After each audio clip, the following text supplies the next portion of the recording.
kumpanya na maraming matatanggal na mga empleyado, investor lang ho ako doon.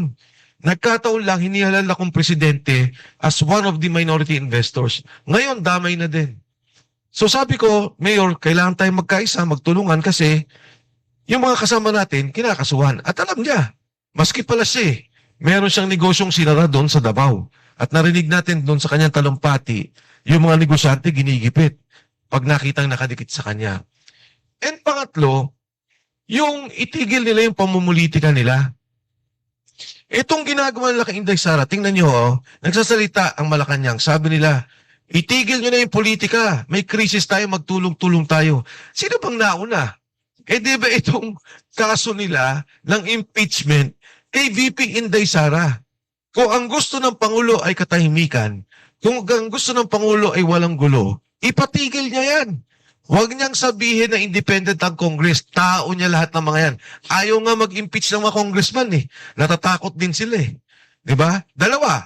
Takot sila na alam nilang mananalo si Inday Sara at pag nag-impeach sila, delikado sila sa 2028. Ang pangalawang din takot nila, pag nanalo si Inday Sara, lalo't nakikit yung mga nagnakaw, alam din nila, lagot sila sa 2028. Ngayon, yung ginagawa kay VP Inday Sara, naglabas na daw COA with finality disallowed. Oh, sige, disallowed. Nasa COA pa yan eh. Ang natitirang pondo dyan, 73 million na kailangan niyang ayusin. Kailangan niyang i-justify pa o mag-appeal pa siya tungkol dito. Ito ho, ikikwento ko sa inyo. Buksan nyo, may mga cellphone kayo, nakikita ko. I-google ninyo ang COA, Commission on Audit. Number 1, Department of Agriculture, suspended, disallowed, 8.5 billion. May investigasyon ba? May narinig ba tayo? Wala. Yung pong Department of Health, 10.5 billion. May narinig ba ho tayo? May investigasyon? May natanggal? Wala. Nakalagay po doon sa COA findings sa Department of Health, almost 150 million ang nag-expire na gamot or about to expire. Binili, hindi dinidistribute, mag-expire. 150 million. Talo pa nga yung pondong iniimbestigahan nila kay VP Inday. O pangatlo, Department of Public Works and Highways, 17 billion pesos. Pagdating nyo po sa Department of Energy, may problema tayo ngayon sa langis, may problema tayo sa ating mga petrolyo, sa crudo. Charges, hindi ko alam kung anong detalye, basta nakalagay sa COA charges, 186 billion pesos. Wala tayong naririnig. Pero si Inday, dahil kalaban, gigibain. Dahil si Inday, takot sila, gigibain. Yan ang politika. The highest rated official as of now is Vice President Inday Sara Duterte. Mataas kay Pangulong BBM, mataas sa Senate President, mataas sa Chief Justice, mataas sa Speaker of the House. And yet, itong apat na to, wala. Siya iniimbestigahan. Magkano ang confidential funds ng Pangulo taon-taon? 4.5 billion. Sabi nila, 11 billion. Inubos. Ano ba? 11 days. 11 million, 11 days. I-compute nyo. 4.5 billion divided by 365 days. 12 million a day. Ano ba tayan yun? Nagagalit kayo pero tingnan ninyo, dali-dali naman. Diyan sa COA report. At pang-apat ho, yung problema natin sa ngayon, may kinakaharap tayong krisis. Anong ginagawa nila? Nagbigay na tayo ng emergency power sa presidente. Ang sabi natin sa presidente, gawin mo na yung dapat mong gawin. Ang presyo ng kerosene at LPG, triple. Di ba? Nag-triple. O magkano lang ibinawas ngayon? 3 piso, 8 piso? Magkano po ba? O magkano ang binawas lang dito sa excise tax na pinayagan? Pero the president is given the powers now para ibagsak lahat ng presyo. Huwag payagan ang pagtaas ng mga presyo. Ginagamit niya ba? Ayun o, simpleng solusyon. Magkano ang nalagay na pondo sa bawat distrito ng isang congressman? 1.5 billion pesos for each district. Sige o, huwag natin kunin lahat. Kalahati lang.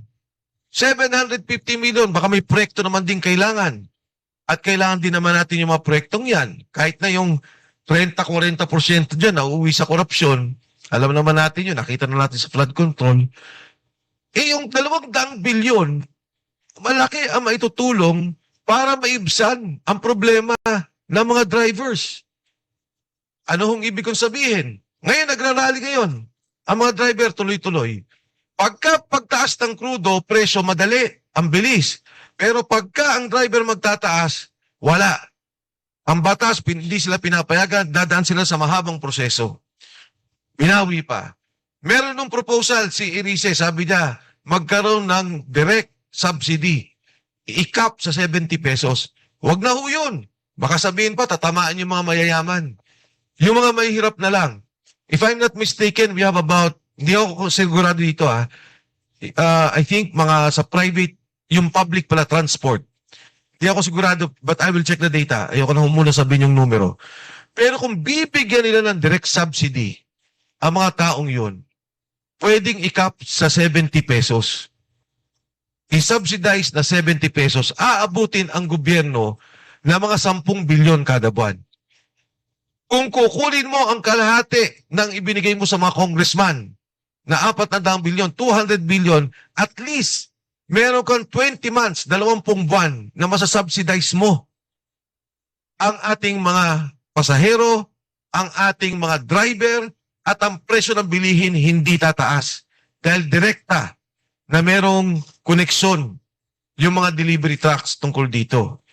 Yun lang ang tricycle driver, jeepney driver, yung mga nagpapasada, UB Express, yung mga nagdi-deliver na utility, yan yung bigyan nila ng pagtugon. Bigyan nila ng subsidyo.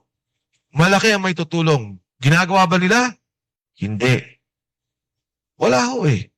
Anong pangalawang sinabi ni Leon Libiste? O yung kay Egay, 70 cap. Yung kay Leon Libiste, ibaba. From 12% VAT to 10%. Anong epekto niyan? Kung may 50,000 pesos ang isang pamilya, mababawasan kahit na mga 500, 600 pesos, up to 1,000 if I'm not mistaken. Ayaw nilang payagan. Pero yung trilyon-trilyon na nakawan na nakita natin, walang problema, hindi yun imbestigan.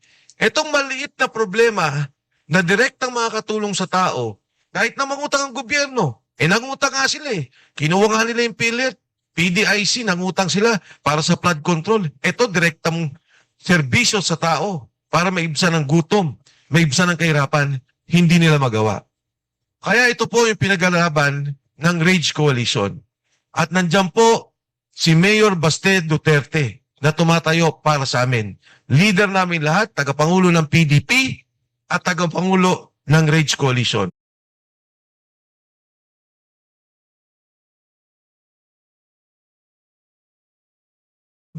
Lalaban po kami, hindi kami mananahimik, tuloy-tuloy kami sa bawat kanto, sa bawat barangay, sa bawat komunidad, sa kalsada, para ilabas ang hinaing ng taong bayan. And fair warning to Senate and Congress, kahit anong gawin niyong pagbababoy sa politika, kahit matanggal niyo si Inday Sara Duterte, lalabanan namin yan. Lahat ng puwersa gagamitin namin. Pero kahit na gawin niyo yan, may panlaban pa rin kaming Baste Duterte.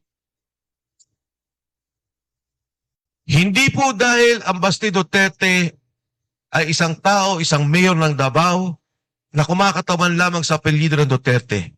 Kung hindi kumakatawan sa isang prinsipyo ng maayos na gobyerno. Kumakatawan sa isang prinsipyo na unahin ang taong bayan. Kumakatawan sa isang prinsipyo na itigil ang korupsyon at itigil ang pagkalat ng droga. Isang karangalan po na nandito sa isang makasaysayang partido, noong pa man nakita nating lumalaban ng PDP, lumaban kay Marcos Jr., Senior, ngayon lumalaban kay Marcos Jr., at kasama niyo po kami, ang Reform PH, isang bagong partido, pero kasanib nyo sa laban ng taong bayan. Maraming salamat po, magandang umaga sa inyo lahat. Napakainit ng umaga ngayon. Sinasabayan niyo yung 50 plus na temperature. No? Baka mag-collapse tayong lahat, pero dapat hindi tayo mag-collapse. Yung mga talagang tiwali ang siyang dapat magsipagtumba.